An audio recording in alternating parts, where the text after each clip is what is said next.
বিদেশে আওয়ামী লীগের নেতাদের আয়েশের জীবনযাপন। কুমিল্লার জনতা ব্যাংকের ৩০০ কোটি টাকা লুটপাট করে অস্ট্রেলিয়ায় আয়েশের জীবন কাটাচ্ছে এক আওয়ামী লীগ নেতা।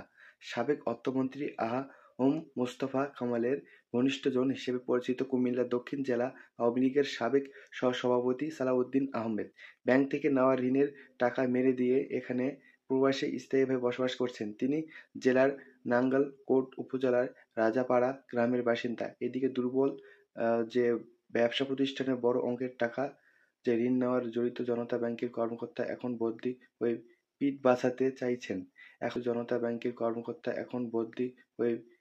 বাঁচাতে চাইছেন। এখন রাষ্ট্রায়ত্ত ব্যাংকের এত টাকা লুটের নেপথ্য কারা তা খতিয়ে দেখার দাবি সচেতন মহলের।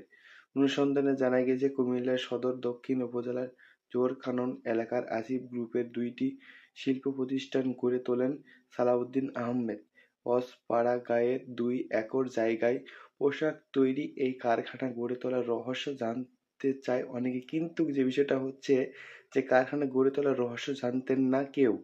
এলাকাবাসীর ধারণা ছিল স্থায়ীদের বেকার সমস্যা দূর করা এবং এলাকার উন্নয়ন হয়তোবা আওয়ামী লীগের নেতা শিল্প প্রতিষ্ঠান গড়ে তুলেছেন। ২টি প্রতিষ্ঠানের যথারীতি কার্যক্রম শুরু করার ২-৩ বছরের পরে বন্ধ হয়ে যায়।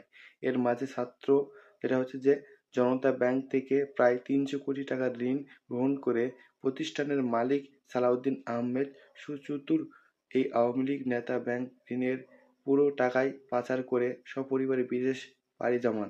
এলাকার লোকজন জানান, দুবাইয়ে তিনি গিয়েছেন। কতটা সত্য এখন পর্যন্ত জানা যাচ্ছে না।